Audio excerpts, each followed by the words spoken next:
حضرت عائشہ رضی اللہ تعالیٰ عنہ فرماتی ہیں کہ ایک صحابی رسول اللہ صلی اللہ علیہ وآلہ وسلم کی خدمت میں حاضر ہوئے اور عرض کیا، یا رسول اللہ صلی اللہ علیہ وآلہ وسلم، آپ مجھے اپنی جان سے بھی زیادہ محبوب ہیں، اپنی بیوی سے بھی زیادہ محبوب ہیں اور اپنی اولاد سے بھی زیادہ محبوب ہیں۔ میں اپنے گھر میں ہوتا ہوں اور آپ کا خیال آ جاتا ہے تو صبر نہیں آتا جب تک کہ حاضر ہو کر زیارت نہ کر لوں۔ مجھے یہ خبر ہے کہ اس دنیا سے تو آپ کو اور مجھے رخصت ہونا ہے، اس کے بعد آپ تو انبیاء علیہ السلام کے درجے پر چلے جائیں گے، اور مجھے اول تو یہ معلوم نہیں کہ میں جنت میں پہنچوں گا بھی یا نہیں۔ اگر میں جنت میں پہنچ بھی گیا تو چنانچہ میرا درجہ آپ سے بہت نیچے ہوگا، اس لیے مجھے اندیشہ ہے کہ میں وہاں آپ کی زیارت نہ کر سکوں گا تو مجھے کیسے صبر آئے گا۔ رسول اللہ صلی اللہ علیہ وآلہ وسلم نے ان کی بات سن کر کچھ جواب نہ دیا یہاں تک کہ یہ آیات نازل ہوئی۔ ترجمہ: اور جو شخص اللہ اور رسول کا کہنا مان لے گا تو ایسے اشخاص بھی ان حضرات کے ساتھ ہوں گے جن پر اللہ تعالیٰ نے انعام فرمایا ہے، یعنی انبیاء، صادقین، شہداء اور صالحین، اور یہ حضرات بہت اچھے رفیق ہیں۔ حضرت ابو ہریرہ رضی اللہ تعالیٰ عنہ سے روایت ہے کہ رسول اللہ صلی اللہ علیہ وآلہ وسلم نے ارشاد فرمایا، میری امت میں مجھ سے زیادہ محبت رکھنے والے لوگوں میں سے وہ بھی ہیں جو میرے بعد آئیں گے۔ ان کی یہ آرزو ہوگی کہ کاش وہ اپنا گھر بار اور مال سب قربان کر کے کسی طرح مجھ کو دیکھ لیتے۔ مسلم۔ حضرت ابو ہریرہ رضی اللہ تعالیٰ عنہ سے روایت ہے کہ رسول اللہ صلی اللہ علیہ وآلہ وسلم نے ارشاد فرمایا، مجھے 6 چیزوں کے ذریعے دیگر انبیاء علیہ السلام پر فضیلت دی گئی ہے۔ نمبر 1، مجھے جامع کلمات عطا کیے گئے۔ نمبر 2، روب کے ذریعے میری مدد کی گئی۔ اللہ تعالیٰ دشمنوں کے دل میں میرا روب اور خوف پیدا فرما دیتے ہیں۔ نمبر 3، مال غنیمت میرے لیے حلال بنا دیا گیا۔ پچھلی امتوں میں مال غنیمت کو آگ کر جلا دیتی تھی۔ نمبر 4، ساری زمین کو میرے لیے مسجد یعنی نماز پڑھنے کی جگہ بنا دیا گیا۔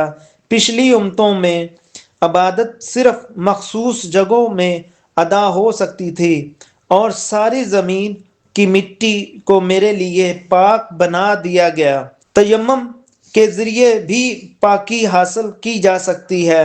نمبر 5، ساری مخلوق کے لیے مجھے نبی بنا کر بھیجا گیا۔ آپ صلی اللہ علیہ وآلہ وسلم پہلے انبیاء کے خاص طور پر ان کی اپنی ہی قوم کی طرف بھیجا جاتا تھا۔ نمبر 6، نبوت اور رسالت کا سلسلہ مجھ پر ختم کیا گیا، یعنی اب آپ صلی اللہ علیہ وآلہ وسلم کے بعد کوئی نبی اور رسول نہیں آئے گا۔ مسلم۔ فائدہ: رسول اللہ صلی اللہ علیہ وآلہ وسلم کا ارشاد، مجھے جامع کلمات عطا کیے گئے ہیں، اس کا مطلب یہ ہے کہ مختصر الفاظ پر مشتمل چھوٹے جملوں میں بہت سے معنی موجود ہوتے ہیں۔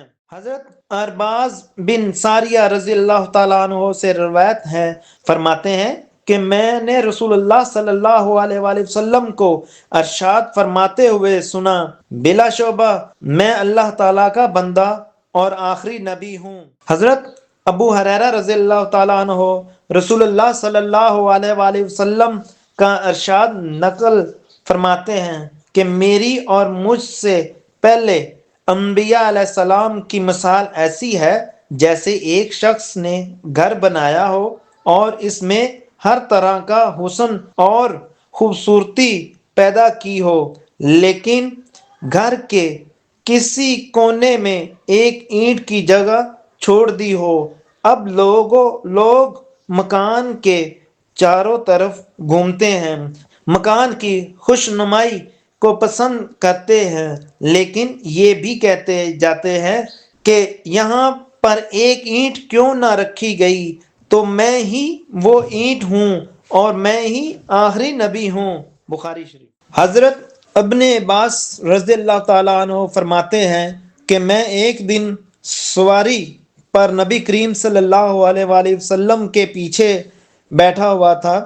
آپ صلی اللہ علیہ وآلہ وسلم نے ارشاد فرمایا، بچے میں تمہیں چند اہم باتیں سکھاتا ہوں، اللہ تعالیٰ کے حکام کی حفاظت کرو، اللہ تعالیٰ تمہاری حفاظت فرمائیں گے، اللہ تعالیٰ کے حقوق کا خیال رکھو، ان کو اپنے سامنے پاؤ گے، ان کی مدد تمہارے ساتھ رہے گی، جب مانگو تو اللہ تعالیٰ سے مانگو، جب مدد لو تو اللہ تعالیٰ سے ہی لو، اور یہ بات جان لو کہ اگر ساری امت جمع ہو کر تمہیں کچھ نفع پہنچانا چاہے تو وہ تمہیں اتنا ہی نفع پہنچا سکتی ہے جتنا کہ اللہ تعالیٰ نے تمہارے لیے تقدیر میں لکھ دیا ہے، اور اگر سب مل کر نقصان پہنچانا چاہیں تو اتنا ہی نقصان پہنچا سکتے ہیں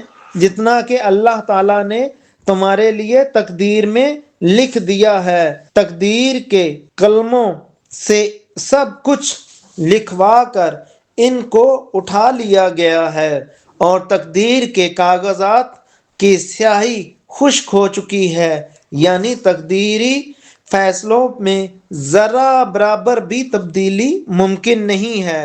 ترمذی۔ حضرت ابو درداء رضی اللہ تعالیٰ عنہ سے روایت ہے کہ نبی کریم صلی اللہ علیہ وآلہ وسلم نے ارشاد فرمایا، ہر چیز کی ایک حقیقت ہوتی ہے، کوئی بندہ اس وقت تک ایمان کی حقیقت کو نہیں پہنچ سکتا جب تک کہ اس کا پختہ یقین یہ نہ ہو کہ جو حالات اس کو پیش آئے ہیں وہ آنے ہی تھے، اور جو حالات اس پر نہیں آئے وہ آ ہی نہیں سکتے تھے۔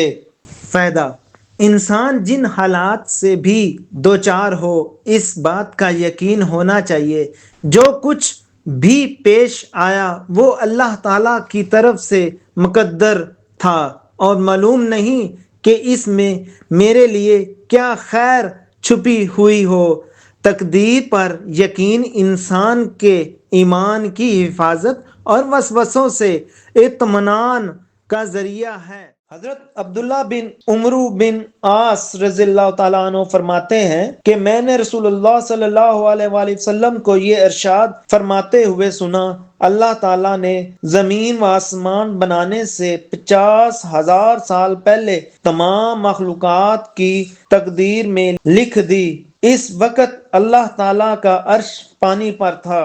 مسلم۔ حضرت ابو درداء رضی اللہ تعالیٰ عنہ فرماتے ہیں کہ میں نے رسول اللہ صلی اللہ علیہ وآلہ وسلم کو یہ ارشاد فرماتے ہوئے سنا، اللہ تعالیٰ ہر بندے کی 5 باتیں لکھ کر فارغ ہو چکے ہیں، اس کی موت کا وقت، اس کا رزق، اس کی عمر، بدبخت ہے یا نیک بخت۔ حضرت عبداللہ بن عمرو بن عاص رضی اللہ تعالیٰ عنہ سے روایت ہے کہ نبی کریم صلی اللہ علیہ وآلہ وسلم نے ارشاد فرمایا، کوئی شخص اس وقت تک مومن نہیں ہو سکتا جب تک کہ ہر اچھی بری تقدیر پر ایمان نہ رکھے۔ لائک کریں، شیئر کریں اور سبسکرائب کریں۔